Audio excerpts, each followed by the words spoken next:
Hello दोस्तों, मेरा नाम है इमरान। दोस्तों आज के वीडियो में हम लोग बात करने वाले हैं सीएपीए कोर्स के बारे में। ये सीएपीए कोर्स क्या होता है, किन लोगों को ये कोर्स करना चाहिए, ये कोर्स करने के लिए क्या क्या एलिजिबिलिटी की ज़रूरत है, ये कोर्स करने के बाद में कितना सैलरी पैकेज आपको मिल सकता है, ये कोर्स करने में कितना खर्चा आपको लगेगा, ऐसी और भी तमाम बातें आज के वीडियो में हम लोग समझने वाले हैं। तो ये वीडियो आप स्टार्टिंग से लेकर एंड तक पूरा देखिएगा। चलिए फ्रेंड्स वीडियो शुरू करते हैं। फ्रेंड्स देखिए, सीएपीए का फुल फॉर्म है चार्टर्ड फाइनेंशियल एनालिस्ट। ये जो कोर्स है, सीएपीए कोर्स जो है, ये बेसिकली उन लोगों के लिए है जो फाइनेंस में अपना करियर बनाना चाहते हैं। ठीक है, तो फाइनेंस में अगर आप अपना करियर बनाना चाहते हो तो सीएपीए कोर्स आपके लिए बेस्ट है। दोस्तों सीएपीए का institute United states of America में है और वही इंस्टीट्यूट ये कोर्स ऑफर करता है। ये जो कोर्स है, सीएपीए कोर्स जो है, ये इंटरनेशनली रिकॉग्नाइज है। इंडिया में इसकी कोई भी बॉडी नहीं है। ठीक है, इंडिया से ये ऑपरेट नहीं होता है, ये पूरी तरीके से अमेरिका से ऑपरेट होता है। ठीक है, वही का ये कोर्स है। अमेरिका का जो इंस्टीट्यूट है, ठीक है, वही ये कोर्स ऑफर करता है, वही से सारी चीजें होती है। दोस्तों अब बात करते हैं एलिजिबिलिटी की, मतलब सीएपीए कोर्स करने के लिए क्या क्या एलिजिबिलिटी की जरूरत है। तो फ्रेंड देखिए, एनी ग्रेजुएट सीएपीए की एग्जाम दे सकता है। कोई भी ग्रेजुएट, कोई भी डिग्री हो आपके पास में, चाहे वो फाइनेंस की हो या नॉन फाइनेंस की हो, आप सीएपीए एग्जाम के लिए अप्लाई कर सकते हो। ठीक है, एनी ग्रेजुएट इसमें चलेगा, या फिर another comparable degree from recognise university, अगर वो है आपके पास तो भी चल जाएगा। या फिर आपके पास में 4 ईयर का एक्सपीरियंस है। ठीक है, 4 ईयर का experience in the field of finance. ठीक है, 4 ईयर का वर्क एक्सपीरियंस है in the field of finance. Finance के सेक्टर में आपको 4 साल का वर्क एक्सपीरियंस है तो भी आप सीएपीए कोर्स के लिए अप्लाई कर सकते हो। ठीक है, मतलब 12th का बंदा जो है, मतलब 12th पास करने के बाद में भी आप सीएपीए कोर्स के लिए अप्लाई कर सकते हो। मान लो आप 12th पास हो, ठीक है, ग्रेजुएट नहीं हो, आप 12th पास हो, बट 12th पास के साथ साथ आपके पास में 4 साल का वर्क एक्सपीरियंस चाहिए। ठीक है, in the field of finance, तो भी आप सीएपीए कोर्स के लिए अप्लाई कर सकते हो।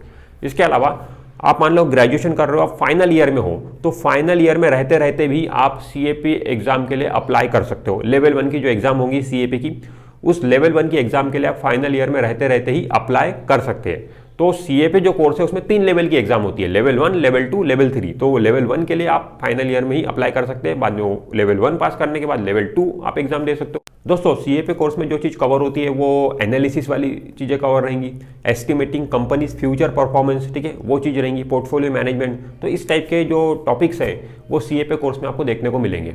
दोस्तों सीएपीए में 3 लेवल होते हैं। ठीक है, लेवल 1, लेवल 2 और लेवल 3, और ये 2 से 3 साल में ये कोर्स कंप्लीट हो जाता है। अगर मान लो आप ठीक ठाक पढ़ाई करो, सब कुछ अच्छे से करो, तो 2 से 3 साल में आप सीएपीए का कोर्स कंप्लीट कर सकते हो और आप चार्टर्ड फाइनेंशियल एनालिस्ट बन सकते हो। दोस्तों सीएपीए कोर्स में सब्जेक्ट जो होते हैं वो अकाउंटिंग से रिलेटेड रहेंगे, ठीक है, इकोनॉमिक्स से रिलेटेड रहेंगे, एथिक्स रहेंगे, मनी मैनेजमेंट रहेंगे। तो इस टाइप के सब्जेक्ट आपको सीएपीए कोर्स में देखने को मिलेंगे। दोस्तों सीएपीए में जैसे कि मैंने आपको बताया कि 3 लेवल होते हैं, लेवल 1, लेवल 2 और लेवल 3। तो लेवल 1 जो होता है उसमें 240 क्वेश्चन होते हैं। ठीक है, 240 क्वेश्चन उसमें रहेंगे और सारे क्वेश्चन जो होते हैं वो एमसीक्यू वाले होते हैं, मल्टीपल चॉइस क्वेश्चन। ठीक है, वो होते हैं 240 क्वेश्चन। अब ये जो 240 जो क्वेश्चन होते हैं वो आपसे एक ही बार में नहीं पूछे जाते, 2 शिफ्ट में ये एग्जाम होती है। एक मॉर्निंग शिफ्ट रहेंगी जिसमें 120 क्वेश्चन आपसे पूछेंगे एमसीक्यू, फिर आफ्टरनून शिफ्ट रहेंगी उसमें आपसे 120 क्वेश्चन पूछेंगे एमसीक्यू वाले। 3-3 घंटे की ये शिफ्ट होती है। तो इस तरीके से ये लेवल 1 होता है। इसके बाद में दोस्तों जो लेवल 2 होता है, लेवल 2 में आपको 50% एमसीक्यू क्वेश्चन मिलेंगे और 50% केस स्टडी उसमें होता है। ठीक है, तो इस तरीके से ये लेवल 2 होता है। और जो लेवल 3 रहेगा उसमें 50% एमसीक्यू क्वेश्चन आपको मिलेंगे और 50% थेरोटिकल क्वेश्चन उसमें मिलेंगे। और ये जो लेवल जो होते हैं, तीनों भी लेवल 1, लेवल 2 और लेवल 3, ये लेवल बाय लेवल इसका जो हार्डेस्ट है वो बढ़ता चला जाता है। मतलब लेवल 1 में जो क्वेश्चन आपको देखने को मिलते हैं वो बेसिक लेवल के क्वेश्चन होते हैं। ठीक है, काफ़ी बेसिक होता है। ठीक है, लेवल 2 में जब आप जाओगे तो थोड़े से एडवांस क्वेश्चन आपको दिखेंगे। ठीक है, लेवल 3 में जब आप जाओगे तो वो और भी ज़्यादा एडवांस हो जाएंगे और भी ज़्यादा हार्ड हो जाएंगे। ठीक है, सब्जेक्ट जो होते हैं तीनों लेवल में सब्जेक्ट आपको सेम रहेंगे। 10 सब्जेक्ट होते हैं, तीनों लेवल में सब्जेक्ट आपको सेम दिखाई देंगे। ठीक है, बट उनका जो लेवल है, हार्डेस्ट जो है, पहले बेसिक से शुरू होकर वो हार्डेस्ट की तरफ जाता है। लेवल 1 में बेसिक क्वेश्चन, लेवल 2 में थोड़े से एडवांस और लेवल 3 में और ज़्यादा एडवांस। इस तरीके के क्वेश्चन वो पूछते हैं, जबकि सब्जेक्ट तीनों लेवल में आपको सेम रहते हैं। दोस्तों ये जो सीएपीए कोर्स है इसमें नेगेटिव मार्किंग नहीं होती है। किसी भी लेवल पर आपको नेगेटिव मार्किंग देखने को नहीं मिलेंगी, चाहे वो लेवल 1 हो, लेवल 2 हो या लेवल 3 हो, नेगेटिव मार्किंग बिल्कुल भी नहीं है इसमें। दोस्तों सीएपीए की जो एग्जाम है साल में 2 बार होती है। ठीक है, 6 महीने में एक बार ये एग्जाम होती है, जून महीने में एग्जाम होती है, फिर दिसंबर महीने में एग्जाम होती है। ठीक है, और अगर हम इनके पासिंग परसेंटेज की बात करें तो ये लेवल बाय लेवल अलग है। ठीक है, लेवल 1 में जो पासिंग परसेंटेज है वो है 43%। ठीक है, 43% पासिंग परसेंटेज है लेवल 1 में। लेवल 2 में जो पासिंग परसेंटेज है वो है 45%। ठीक है, और लेवल 3 में जो पासिंग परसेंटेज है वो है 55%।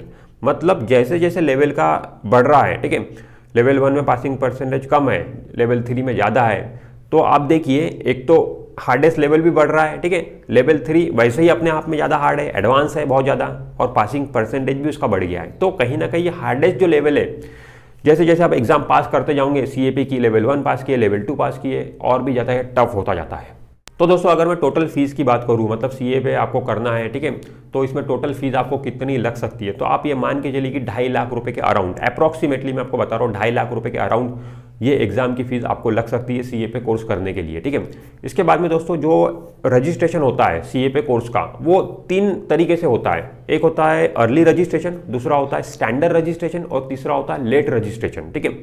तो अगर आप अर्ली रजिस्ट्रेशन करोगे तो आपको फीस थोड़ी सी कम लगती है, और अगर आप स्टैंडर्ड रजिस्ट्रेशन करोगे तो थोड़ी सी फीस आपको वहाँ पे ज़्यादा देना पड़ेगा, और अगर आप लेट रजिस्ट्रेशन करोगे तो फीस और ज़्यादा देना पड़ेगा। तो थोड़ी सी फीस अगर आप बचाना चाहते हो, मतलब रजिस्ट्रेशन के मामले में, तो आपको अर्ली रजिस्ट्रेशन करना चाहिए। अर्ली रजिस्ट्रेशन करके आप फीस अपनी थोड़ी बहुत बचा सकते हो। अब दोस्तों बात करते हैं सैलरी पैकेज की, वही तो सबसे ज़्यादा इंपॉर्टेंट है। आपने मान लो CA पे कोर्स कंप्लीट कर लिया, CA पे आप बन गए, चार्टर्ड फाइनेंशियल एनालिस्ट आप बन गए, उसके बाद में आपको सैलरी पैकेज क्या मिल सकता है, ठीक है, आपकी जहाँ भी जॉब लगेगी। तो दोस्तों इसमें देखिए सैलरी पैकेज जो आपको मिल सकता है वो 12 लाख रुपए से लेकर तो 40 लाख रुपए तक का पर एनम का पैकेज आपको मिल सकता है। 12 लाख तो मिनिमम आप पकड़ के चलिए, 12 लाख से नीचे का आपको पैकेज बिल्कुल नहीं मिलेगा, इतना तो मिनिमम क्राइटेरिया है CA पे कोर्स का। तो 12 लाख रुपए के ऊपर ही आपकी सैलरी रहेगी पर एनम की, और वो 40 लाख तक जा सकती है। तो काफ़ी अच्छा ये करियर ऑप्शन है, ठीक है, इसमें पैसा भी बहुत है, ठीक है, बट ये थोड़ी सी हार्ड भी है एग्जाम। तो आप बेशक ये इसके लिए ट्राई कर सकते हो। अगर आप फाइनेंस में अपना करियर बनाना चाहते हो तो ये बेस्ट है आपके लिए। हाँ दोस्तों, एक चीज़ मैं आपको बताना भूल गया कि CA पे कोर्स के लिए आपके पास में इंटरनेशनल वैलिड पासपोर्ट होना जरूरी है। मतलब आप CA पे कोर्स के लिए जब आप रजिस्ट्रेशन करने जाओगे तो आपके पास में इंटरनेशनल वैलिड पासपोर्ट होना चाहिए, ठीक है, ये जरूरी है, ये एक रिक्वायरमेंट है। अब दोस्तों बात करते हैं CA ज़्यादा हार्ड है या फिर CA पे ज़्यादा हार्ड है, कौन सा कोर्स इसमें से ज़्यादा हार्ड है। इसको लेके काफ़ी डिबेट चलता है, ठीक है, और बहुत सारे लोग कन्फ्यूजन में रहते हैं कि मैं CA करूँ या फिर CA पे करूँ, ठीक है, कौन सा हार्ड है कौन सा ईजी है। तो फ्रेंड देखिए, CA जो है उसमें आपको 7 सब्जेक्ट मिलते हैं, ठीक है, CA में 7 सब्जेक्ट रहते हैं जो कि ग्रुप्स में डिवाइडेड रहते हैं, जबकि CA पे जो कोर्स है उसमें जो सब्जेक्ट रहते हैं वो आपको पोर्टफोलियो मैनेजमेंट से रिलेटेड सब्जेक्ट मिलेंगे, इन्वेस्टमेंट से रिलेटेड सब्जेक्ट मिलेंगे, फाइनेंशियल एनालिसिस से रिलेटेड सब्जेक्ट मिलेंगे। तो CA जो है वो अलग सब्जेक्ट पे काम कर रहा है और CA पे जो है वो अलग सब्जेक्ट पे काम कर रहा है, इनके सब्जेक्ट बिल्कुल भी सेम नहीं है। और दोस्तों जो CA वाला जो कोर्स है वो बेसिकली इंडियन अकाउंटिंग को ध्यान में रखते हुए बनाया गया है, ठीक है, इंडियन अकाउंटिंग को ध्यान में रखते हुए बनाया गया है CA कोर्स। अब दोस्तों बात करते हैं CA ज़्यादा हार्ड है या फिर CA पे ज़्यादा हार्ड है, तो मैं यही बोलूँगा CA is more difficult to crack than CA पे। CA एग्ज़ाम ज़्यादा हार्ड है CA पे के मुकाबले, ठीक है। ऐसा क्यों? तो फ्रेंड देखिए, हम कई बार देखते हैं कि CA के स्टूडेंट जो है कई कई साल तक CA की एग्ज़ाम पास नहीं कर पाते हैं, ठीक है, कई कई साल। मेरा एक फ्रेंड है जिसको 7-8 साल लग गए CA की एग्ज़ाम पास करते करते। तो CA की एग्ज़ाम वाकई में टफेस्ट है। CA की जो एग्ज़ाम है दोस्तों, उसका जो उसमें भी 3 लेवल होते हैं, लेवल 1, लेवल 2, लेवल 3। लेवल 1 जो होता है CA फाउंडेशन होता है, लेवल 2 जो होता है CA IPCC होता है, और लेवल 3 CA फाइनल होता है। तो उसमें भी क्या है कि लेवल बाय लेवल उसकी डिफिकल्टी जो है बढ़ती चली जाती है, ठीक है। लेवल 1 इजी रहेगा, लेवल 2 और ज़्यादा हार्ड रहेगा, लेवल 3 बहुत ज़्यादा हार्ड रहता है। तो डिफिकल्टी लेवल बढ़ता चला जाता है। CA जो एग्ज़ाम है दोस्तों, CA is the toughest exam to crack in India. बिल्कुल CA वाकई में हार्ड है CA के मुकाबले। दोस्तों CA is not a globally recognise, ठीक है, CA जो है वो ग्लोबली रिकॉग्नाइज नहीं होती है CA वाली एग्जाम, ठीक है। उसको लेके सिर्फ आप इंडियन अकाउंटिंग के बेस पे वो एग्जाम होती है, तो इंडिया में ही आप मेनली उसको लेके काम कर सकते हो, ठीक है। बट CFA वाला जो कोर्स है, ठीक है, CFA करने के बाद आप फॉरेन कंट्री में जाकर भी काम कर सकते हो। CA जो कोर्स है दोस्तों वो 146 कंट्रीज में एक्सेप्टेड है और इंडिया उसमें से एक है। तो इंडिया के साथ साथ आप फॉरेन कंट्री में जाके भी CFA वाला जो सर्टिफिकेशन है उसके जरिए आप जॉब कर सकते हो। तो दोस्तों आज के वीडियो में हमने CFA कोर्स के बारे में समझा, ठीक है, CFA कोर्स क्या है, CA कोर्स क्या है, दोनों में से कौन सा अच्छा है, कौन सा आपको करना चाहिए, ठीक है।